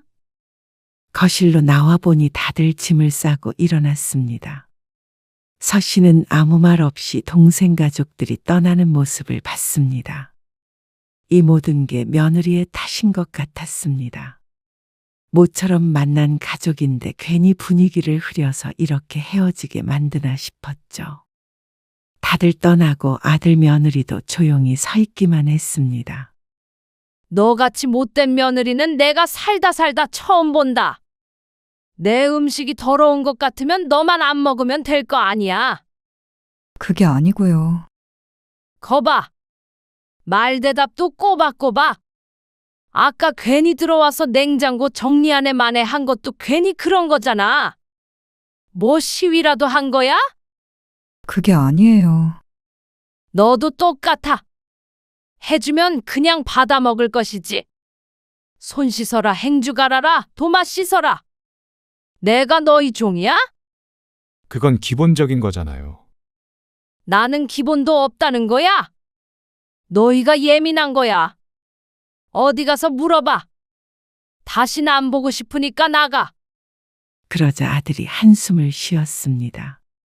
서 씨는 그 한숨 소리조차 거슬렸습니다. 다시는 너희 애 봐주나 봐라. 다시는 밥 해주나 봐라. 명절에도 오지 말어. 서 씨는 아들 내외를 쫓아내고도 한참을 씩씩거렸습니다. 종일 음식하느라 부엌이 지저분했는데 그 모습을 보니 더 화가 났습니다. 이렇게 열심히 한 정성은 몰라주고 헛소리만 하고 있으니 말이죠. 서 씨는 가슴이 답답하고 눈물이 날 것 같았습니다. 아들 며느리에게 배신감도 느꼈죠. 그래서 그날 이후로는 아들 며느리의 연락을 받지 않았습니다. 처음에는 전화가 몇 번 왔었는데 어느 날부턴가 연락이 뜸해졌고 이제는 전화가 잠잠했습니다. 그래서 더 괘씸했습니다. 잘못을 했으면 기분이 풀릴 때까지 사과를 해도 모자란데 말이죠. 서 씨는 괘씸한 자식과는 더는 엮이지 않고 살 작정이었습니다. 헌신한 결과가 이런 푸대접이라면 서 씨도 더 이상 자식을 위하지 않기로 했죠.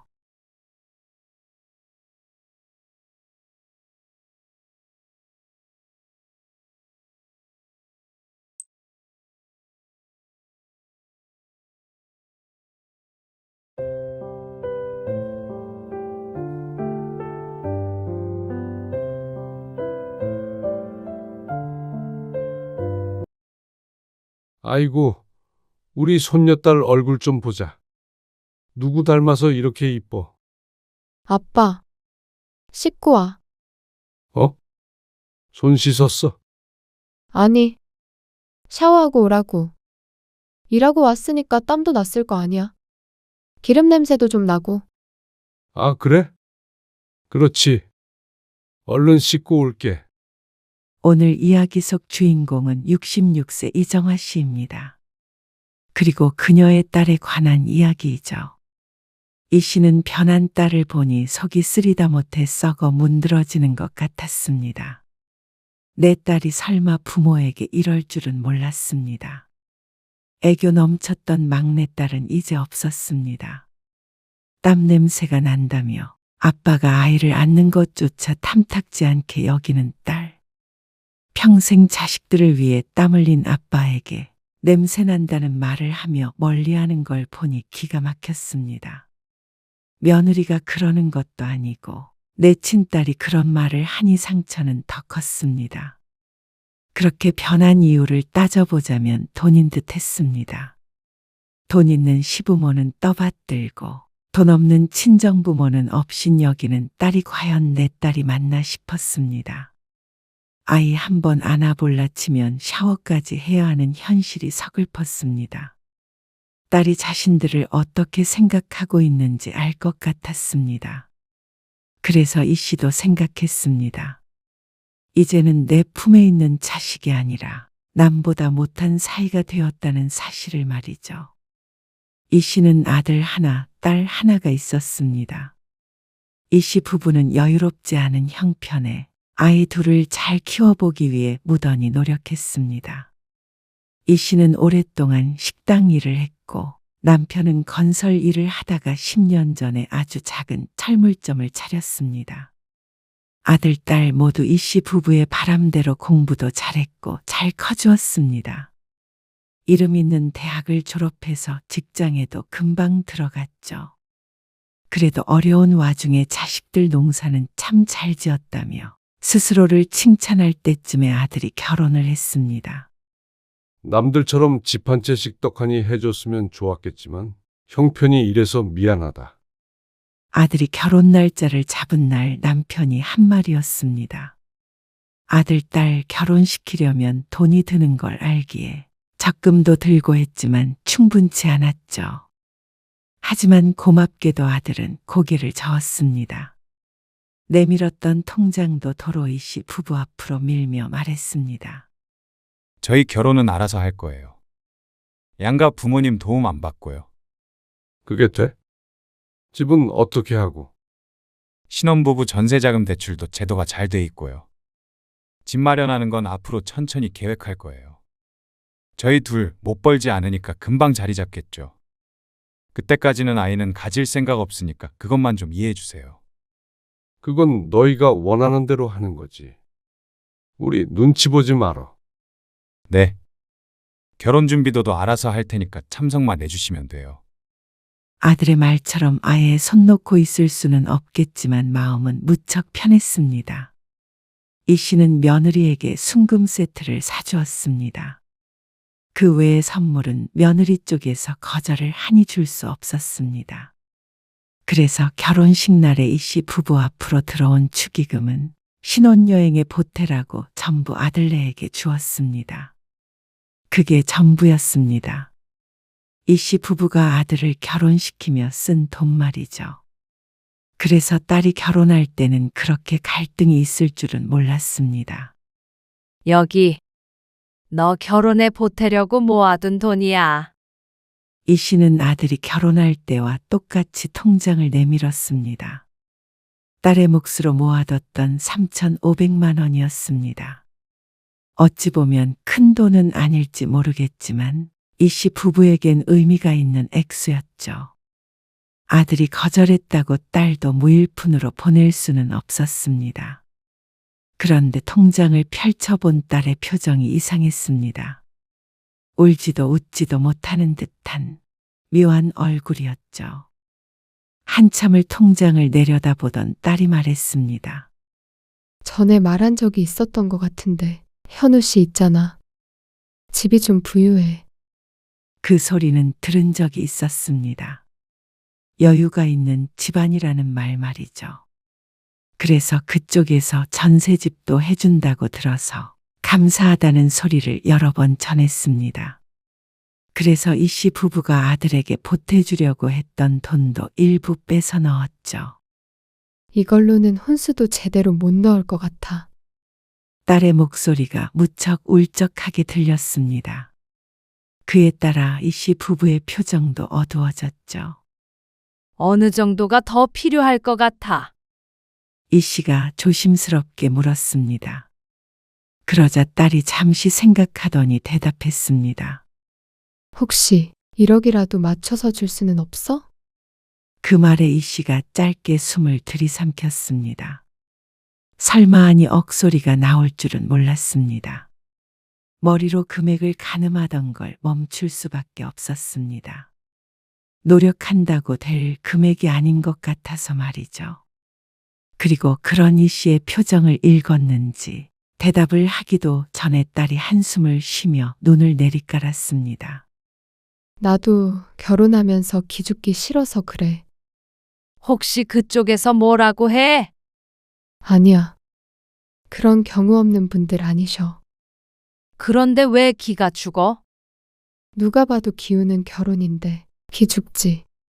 그 말에 이 씨의 가슴이 조각나는 듯 아팠습니다. 어떤 부모가 딸이 집에 돈이 없어 기죽는다는데 웃을 수 있을까요? 그런데 옆에서 잠자코 듣고 있던 남편이 말했습니다. 1,000만 원 정도는 어떻게든 더 마련을 해보마. 여보, 기름때 묻은 남편의 족기가 보였습니다. 남편이 얼마나 고생을 하며 살아왔는지, 그래서 어떻게 마련한 돈인지 누구보다도 잘 아는 이 씨이기에 남편의 말에 무게를 이해했습니다. 그런데 이해할 수 있는 건 이 씨뿐이었는지 딸의 표정이 그나마 조금 펴졌습니다. 하지만 그렇다고 구겨진 표정이 어디 가는 것은 아니었죠. 그렇게 딸에게 4,500만 원이 든 통장을 주게 되었습니다. 그 중에 500만 원은 아들이 여동생 결혼하는데 보태고 싶다며 이 씨에게 전해준 것이었습니다. 아마도 이런 이야기가 오간 사정을 눈치챈 모양이었죠. 그런데 그게 끝이 아니었습니다. 결혼 준비를 하는 과정에서 이 씨는 딸에게 원망을 들어야 했습니다. 남들은 사위한테 차도 사주고 그래. 나도 이번에 시어머니한테 명품백 받았고 차까지는 아니더라도 뭐라도 해줘. 나 진짜 쪽팔려. 딸의 입에서 나온 비속어에 이 씨 부부는 크게 놀랐습니다. 설마 아니 돈 때문에 부모가 창피하다고 생각할 줄은 몰랐습니다. 이 씨 부부도 그렇게 되지 않기 위해 많이 노력한 것인데 말이죠. 그러면서 아들과 딸 사이에도 논쟁이 오갔습니다. 그리고 딸이 원하는 대로 마음껏 해주지 못하는 부모의 심정은 처참했습니다. 딸이 무력이 있다고는 생각하지 않았습니다. 그랬다면 학창시절에 진작 이 씨의 속을 썩혔어야 했는데 그러지 않았죠. 하지만 사위와 결혼을 결심하며 양가의 차이를 느낀 듯 했습니다. 그래서 자신의 처지가 비참하게 느껴졌는지 어쨌는지 이 씨 부부에게 공격적으로 대할 때가 종종 있었습니다. 그럴 때마다 이 씨 부부는 상처를 입었습니다. 자식이 주는 상처는 어떤 상처보다도 치유가 힘들었죠. 하지만 그런 딸의 속은 오죽할까 싶었습니다. 부모를 원망해야 하는 딸의 심정을 먼저 이해하려고 노력했습니다. 하지만 결혼을 하고 난 뒤 딸은 조금 변한 것 같았습니다. 전에는 느껴지지 않았던 거리감이 확연했습니다. 이번 주말에 잠깐 들릴 수 있어? 너희 주려고 김치 따로 담아놨는데 안 본 지도 오래됐고 아버지도 한번 보고 싶다고 그러시네. 밥 한 끼만 먹고 가. 딸이 결혼한 지 2달이 지났는데 얼굴을 한 번도 보질 못했습니다. 그래서 이 씨가 전화를 걸었습니다. 차 타고 30분도 안 걸리는 곳이기 때문에 한번 들렀으면 했습니다. 하지만 돌아오는 대답은 실망스러웠습니다. 어쩌지? 주말에 시부모님 모시고 어디 좀 가기로 해서? 아, 이번 주에도? 요즘에 시아버지가 한가해지셔서 가족 여행 가. 그래, 알았어. 어쩔 수 없지. 너희 시간 될 때 한번 들러. 알았어. 이만 끊을게. 이번 주에도 가느냐 물어본 이유가 있었습니다. 사실 지난주에도 그렇고 지난달에도 그렇고 비슷한 통화를 한 적이 있었기 때문이었습니다. 딸 얼굴 한번 보고 싶어 물어보면 돌아오는 대답은 늘 같았습니다. 시집 식구들과 뭘 하기로 했다. 어딜 가기로 했다. 그 말에 이 씨는 조금 섭섭했습니다.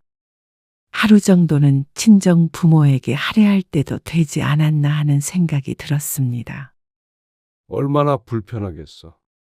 소영이도 가고 싶겠어. 시부모한테 잘하는 걸로 서운해하면 안 돼.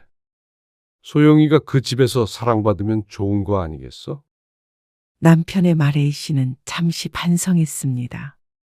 남편의 말대로 딸이 시집에서 사랑받기 위해 노력하고 있구나 생각하면 오히려 안쓰러웠습니다. 그래서 그 뒤로는 딸이 매번 시집 행사만 참석하고 이 씨 부부를 등한시 하더라도 섭섭한 티를 내지 않았습니다.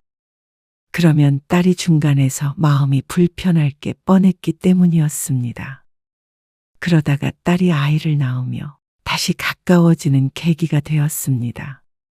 맞벌이를 하는 탓에 육아를 도와줄 사람이 필요했으니 말이죠. 우리 어머님은 그런 거 잘 못하셔. 좀 우아한 타입이야. 그래서 그냥 사람 쓰라고는 하시는데 첫 애를 남의 손에 키우고 싶지 않아. 엄마가 좀 도와줘.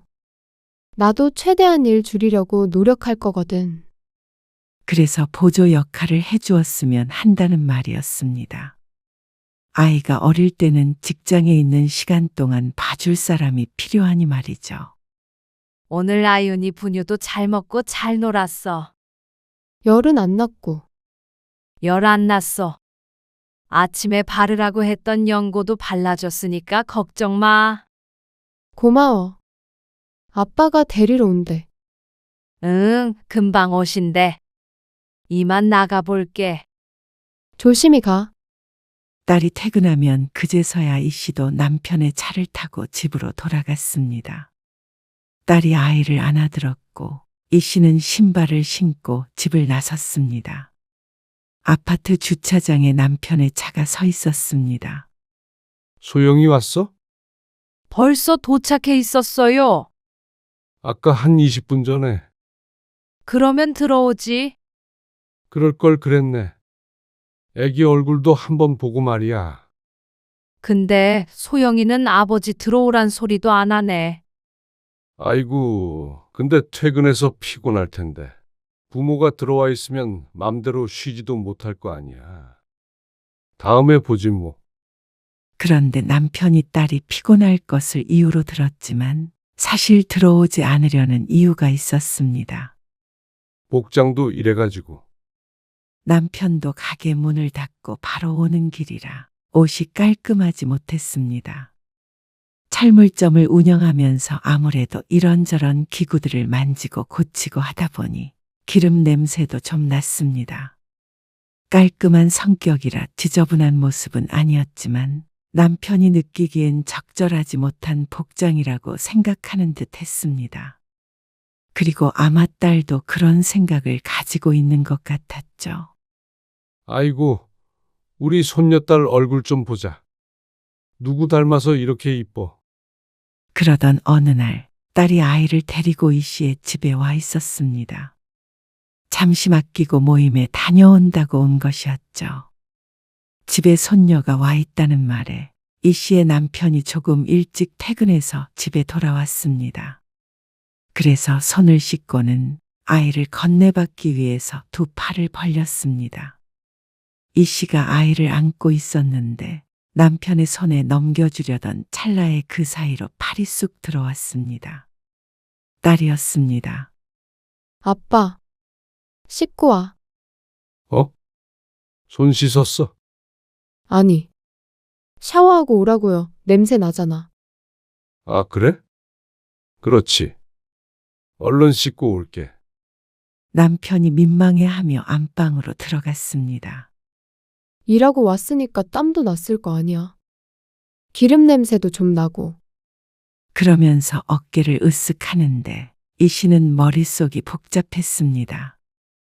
마지막 말을 남편이 못 들어서 어쩌면 다행이라고 생각했습니다. 남편이 금세 씻고 나왔습니다. 아윤이 잘 있었어. 보통은 이 씨가 딸의 집에 가서 돌봐주니 남편은 오랜만에 손녀를 보는 것이었습니다. 나 그럼 다녀올게.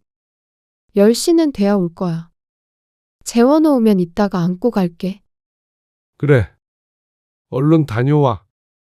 딸은 휴대폰을 챙겨 자리에서 일어났습니다. 그런데 뒤돌아 나가려다가 말고 머뭇거리며 아버지를 향해 말했습니다. 아빠. 혹시 담배 피면 애기 만지면 안 돼. 흡연을 하는 게 신경이 쓰인 모양이었습니다. 하지만 어쩌다 이렇게 손녀가 집에 올 때면 남편은 담배는 손도 안 댔습니다. 걱정 마. 남편은 웃는 얼굴로 딸에게 대꾸했습니다. 서운한 건 이 씨뿐인 듯 했습니다. 그런데 딸이 밤늦게 아이를 데리러 돌아왔을 때 더 섭섭한 마음이 들었습니다. 아윤이 자? 조심히 안고 가. 아기띠 하면 돼. 아이를 조심히 안아들더니 등 뒤로 벨트를 찼습니다. 그런데 이상한 행동을 했습니다. 아이의 머리카락에 코를 박고 킁킁대는 딸. 왜? 무슨 냄새나? 이 씨가 다가가 코를 갖다 댔지만 별 냄새가 나지 않았습니다. 혹시 아까 분유를 조금 흘렸는데 옷에 묻어서 냄새가 나나 싶었습니다. 그런데 딸이 엉뚱한 말을 했습니다. 아니, 철물점 냄새가 나는 것 같아서. 뭐? 철물점 냄새? 그게 어떤 냄새인데? 있어, 퀴퀴한 냄새. 그게 아윤이한테서 난단 말이야. 아빠가 오래 안고 있었나?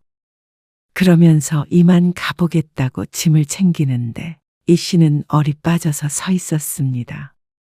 너 지금 아빠한테서 퀴퀴한 냄새가 난다는 거야? 이 씨가 갑자기 언성을 높이자 딸이 의아하다는 표정으로 대답했습니다. 땀 냄새 같은 거 있잖아. 쇠 냄새인가?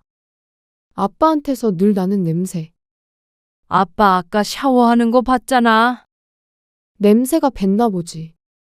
무슨 냄새가 난다는 거야? 아윤이도 씻겨서 향기밖에 안 나는데. 그냥 그런 거 같아서 맡아본 거야. 왜 이렇게 예민하게 반응해? 예민한 게 지금 누구야? 네가 아니라? 누가 할 소리를 하는지 몰랐습니다. 이 씨가 날카롭게 반응하는 게 이상하다는 딸의 인상을 찌푸렸습니다. 나 냄새나 위생에 예민한 거 알잖아. 그건 누구보다도 이 씨가 잘 알고 있긴 했습니다. 이 씨가 애를 볼 때도 꼭 눈앞에서 몇 번이나 손 소독을 해야 했으니 말이죠. 그런데 딸의 반응이 지나쳤습니다. 그리고 부모에 대한 예의도 배려도 없었습니다. 그런데 반대로 부모가 예민하다는 딸. 너 아빠한테 그러면 안 되는 거야. 내가 뭘? 그런 말 하지 마. 그게 무슨 예의니? 그런데 시간이 가면 갈수록 정도가 심해졌습니다. 그날의 일은 별것도 아니었습니다. 여보. 우리 아빠랑 자리 좀 바꿔서 앉아. 아윤이 옆에 앉으려고 하는데 아, 아윤이 아빠가 이유식 먹여줘야 해서 그래? 내가 먹여줄게. 이거 먹이면 돼? 명절에 딸과 사위가 방문했습니다. 아들네도 한 차례 왔다 간 뒤였는데 늦지막한 시간에 도착한 딸과 함께 저녁 식사를 하고 있었습니다. 남편이 아기 의자에 앉은 손자 옆에 붙어 앉아 있었는데 딸이 그 모습을 보더니 자리를 바꾸길 원했습니다. 남편이 앞에 있던 숟가락을 들고 이유식을 떠서 아이한테 먹이려 하자 딸이 다소 날카로운 목소리로 말했습니다. 먹던 걸로 먹이는 거 아니지? 아니야. 안 쓴 거야. 애기 숟가락으로 먹여야 되니까. 그냥 김서방이랑 자리 바꿔 앉는 게 좋을 것 같아. 그러자 숟가락을 들었던 남편이 민망한 표정으로 자리에서 엉거주춤 일어났습니다. 사위가 오히려 어리둥절한 표정으로 남편과 자리를 바꿨죠. 장인어른이 하시게 둬도 되잖아. 그러자 딸은 다른 대꾸를 하지 않고 고개만 저었습니다. 그러자 분위기가 묘하게 가라앉았습니다. 딸은 냄새나 위생 핑계를 댔지만 사실은 부모가 아기를 만지는 것 자체를 불편해하는 기색을 보였습니다. 그나마 이 씨에게는 더 관대한 편이었지만 그건 남편과 비교를 했을 때 상대적인 것이었습니다. 과연 자신의 시부모에게도 이런 반응을 보일까 생각하면 그럴 리 없다는 걸 이 씨는 점점 깨달아갔습니다. 너 아까 아빠한테 왜 그랬어? 내가 뭘. 그리고 엄마 아빠 적어도 김서방이 집에 올 때는 옷에 좀 더 신경을 써줘? 전에 우리 시어머니 못 봤어? 그리고 딸이 부모에 대한 애정보다도 창피함이나 꺼리는 감정이 더 크다는 사실도 말이죠. 이 씨가 했던 말을 떠올렸는지 딸이 이 씨를 힐끔 쳐다보았습니다. 하지만 그것이 다였습니다. 어쩐지 자식에게 무시를 당하고 있다는 생각을 지울 수가 없었습니다. 착잡한 기분이 들었는데 남편의 표정을 보니 그 속을 가늠하기가 힘들었습니다. 적어도 이 씨보다 더 비참한 기분일 것 같았습니다. 그동안 딸이 냄새가 어쩌고 저쩌고 했던 것을 직접 들은 게 여러 번이니 말이죠. 사실인데 뭐. 일하고 오면 땀 냄새도 나고 기름 냄새도 나고 그렇지 뭐. 그런 냄새 안 난다니까 그러네. 그리고 회사 다니는 사람도 더운 날에는 땀 냄새 나요. 그런다고 그렇게 피하는 소영이가 잘못된 거지. 그냥 아무 말 말어. 괜히 애 맘 불편하게. 당신이 그러니까. 명절이 끝나고 이 씨는 남편과 조금 다투었습니다. 이 씨는 남편이 답답했습니다. 아무리 딸을 위한다고 하지만 이러는 게 딸을 위하는 일이라고 생각하지 않았습니다. 이 씨도 늘 딸이 애틋하고 사랑하는 마음이 있었지만 그래도 남편이 이런 취급을 받는 것은 용납이 안 되었습니다. 자꾸 냄새 난다고 그러니까 애는 다른 사람한테 맡겨라. 그래서 며칠 뒤에 이 씨가 딸에게 말했습니다. 남편은 괜찮다고 해도 이 씨의 마음이 그게 아니었습니다. 그런 소리를 들으면서도 손주를 봐주는 것이 심적으로 힘들었습니다. 그러자 딸이 그제서야 그런 뜻이 아니었다며 반성하는 듯 한 태도를 보였습니다.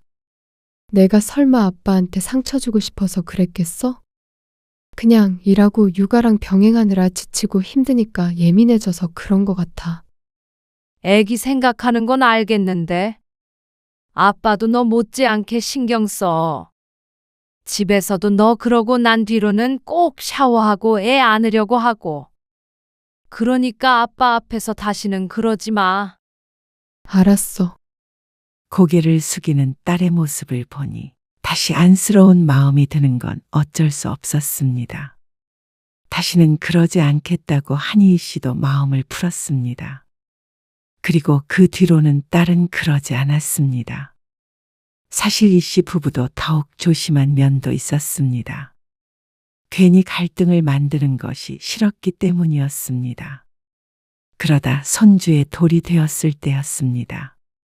양가 식구들만 모여서 간단하게 밥 먹고 끝내려고. 다른 사람들은 안 부르고. 그래. 그것도 괜찮지. 소규모로 진행하겠다는 돌잔치 준비가 순조로워 보였습니다. 뭐 도와줄 거 없어? 아니, 시댁에서 파티룸 예약도 해주시고 했어. 딸은 이 씨 부부의 도움은 필요 없어 보였습니다. 그런데 손주의 돌인데 아무것도 준비를 안 할 수는 없었습니다. 돌잔치를 준비하는데 보태기보다도 손주 선물에 더 신경을 쓰기로 했습니다. 금은방에서 순금 반지 하나와 팔찌를 맞춰 준비했습니다. 하지만 나름대로 신경 써서 고른 것이었는데 돌잔치 당일이 되었을 때는 그 선물이 어찌나 초라해 보이던지 이거는 우리 시어머니가 주신 거고. 이건 시아버지. 그리고 이건 시집 식구들이 준 선물이라며 딸이 테이블 앞에 서서 한참을 자랑했습니다. 안 사던 혼자 준비한 선물만 하더라도 무척 화려했습니다. 200 가지고는 되지도 않을 것 같았습니다.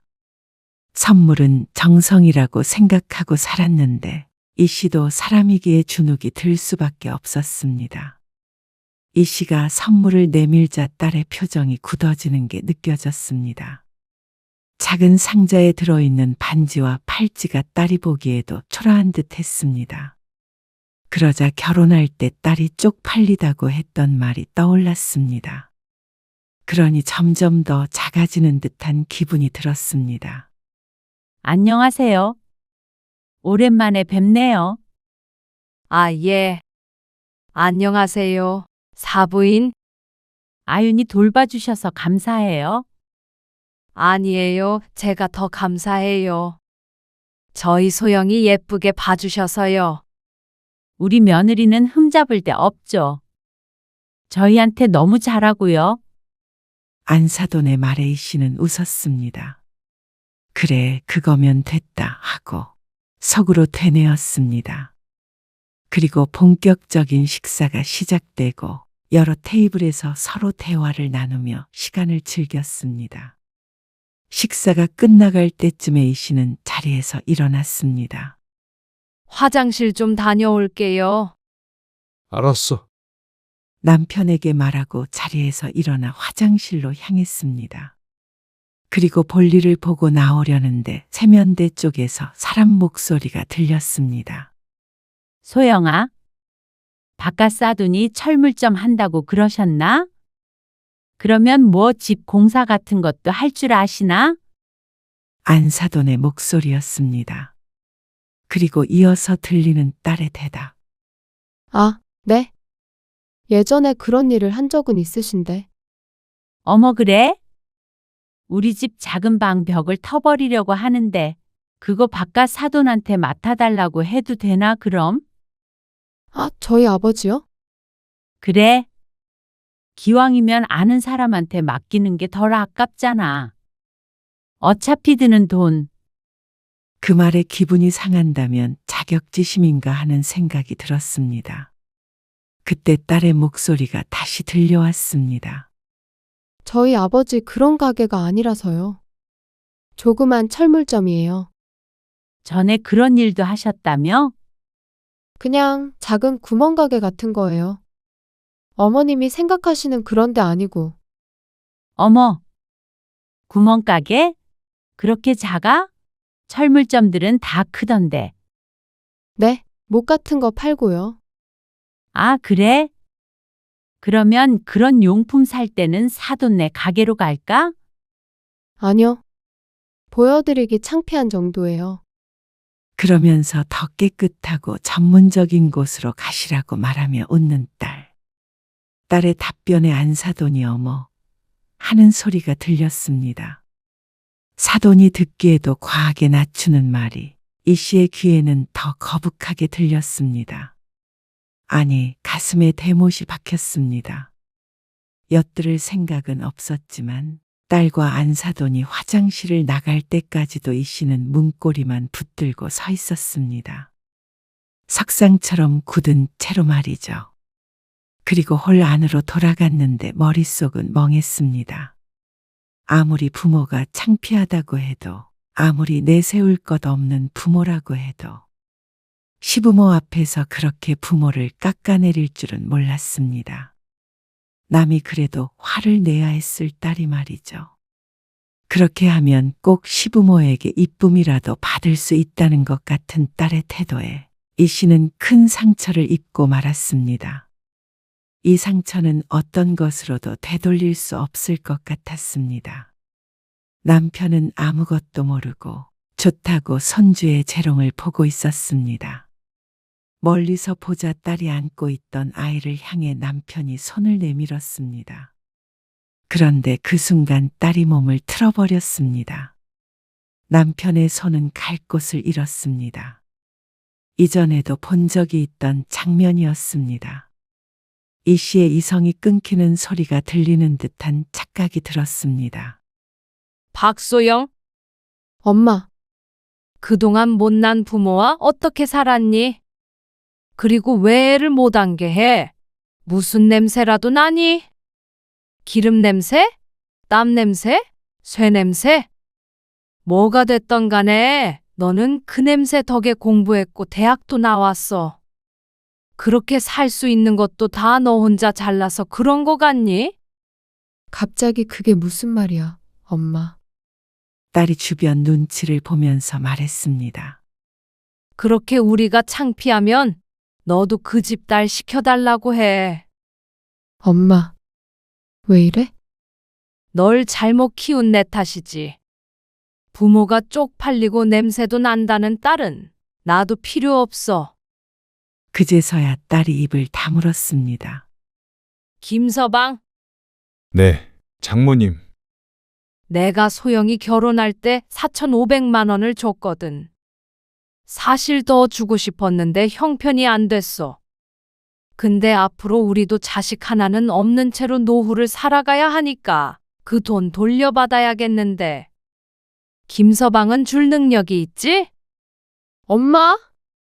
돌반지도 팔찌도 있으나 마나 한 것 같으니까 도로 가져가마. 왜 이렇게 날 창피하게 해? 글쎄, 이런 부모라 미안하다.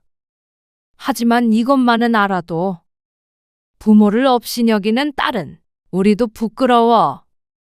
앞으로는 보지 말고 살자. 이제는 손주고 뭐고 봐줄 생각도 없었습니다. 남편은 어쩐지 말이 없었습니다. 이 씨를 말릴 만도 한데 말이죠. 남편도 정확한 사정은 알지 못해도 이 씨가 이러는 이유를 짐작하고도 남을 것이었습니다. 남편 때문에 아무 말 않고 지냈지만 이 씨도 더 이상은 참을 수가 없었습니다. 다른 사람도 아니고 자식에게 이런 취급을 당하면서 살아갈 이유를 알 수 없었습니다. 일이 있어 이 자리에 참석을 하지는 못했지만 이 씨는 아들도 있었습니다. 자식은 하나라고 생각하고 살아가면 그만이었습니다. 그리고 그런 딸을 위해서 희생할 마음은 없었습니다. 딸에게 주었던 모든 것들은 이 씨 부부의 전부나 마찬가지였습니다. 무얼 주어도 아깝지 않았던 것은 딸이 이 씨 부부의 자식이었기 때문이었습니다. 하지만 내 딸이 아니라면 무엇을 주어도 아까웠습니다. 이 씨 부부는 곧장 자리를 떴습니다. 그중 아무도 이 씨를 붙잡지 못했습니다. 그리고 며칠 뒤에 이 씨의 통장에 4,500만 원이 찍혔습니다. 사위의 이름으로 보내온 돈이었습니다. 이 씨는 이것이 딸과의 마지막이라고 생각했습니다. 남편은 그 돈을 꼭 받아야 했냐고 말했지만 이 씨의 생각은 달랐습니다. 이 씨 부부에게는 무척 큰 돈이었고 딸에게는 의미가 전혀 없는 돈이었습니다. 주고도 부모 대접을 못 받을 바에는 안 주는 게 나았습니다. 그 뒤로 딸에게서는 연락이 오지 않았습니다. 당장 손주를 돌보는 것을 어떻게 하는지 이 씨는 궁금해하지 않았습니다. 아이 하나 스스로 못 보지는 않을 것이었습니다. 애가 어느 정도 크기도 했고 말이죠. 지나간 시간들을 되돌릴 수만 있다면 아이를 봐줬던 시간들도 없던 일로 하고 싶었습니다. 고마워할 줄 모르는 딸에게는 과분한 일이었습니다. 그리고 반년쯤 지났을 때 아들 내외는 이사를 했고 동시에 임신 소식을 전했습니다. 딸 때문에 울적했던 나날의 모처럼 기쁜 일이 생긴 것이었죠. 이 씨는 정말로 자식이 아들밖에 없는 것처럼 지냈습니다. 그러던 어느 날 딸에게서 갑작스러운 연락이 왔습니다. 오빠 애 봐주면서 지내는 거야? 아들네는 며느리가 일을 쉬고 아이를 보고 있었습니다. 하지만 이 씨는 딸에게 대답을 들려주지 않았습니다. 잠자코 듣고만 있자 딸이 한숨을 쉬며 말했습니다. 김서방이 줬던 돈은 돌려줘. 앞으로는 엄마 아빠 서운하게 안 할 테니까. 무슨 심경의 변화가 온 것인지는 몰랐습니다. 하지만 이 씨가 돌려줄 수 있는 대답은 한 가지였습니다. 나는 너 같은 딸 둔 적 없으니까 이만 끊자. 엄마, 정말 이럴 거야? 나를 친정도 없는 여자로 만들 거냐고. 친정이 필요 없는 사람은 너였잖아. 부자, 시부모 밑에서 잘 지내. 엄마, 나도 그날 엄마가 나 망신 줬던 거 잊고 잘 지내보려고 하잖아. 그러면 엄마도 못 이기는 척하고 받아주면 안 돼? 평생 그러고 살았던 걸로 충분해. 끊자. 이 씨는 그러고 나서 휴대폰 번호를 바꿔버렸습니다. 딸이 연락을 취하려면 다른 방법도 있겠지만 적어도 이 씨에게 직접 전화를 걸지는 못하겠죠.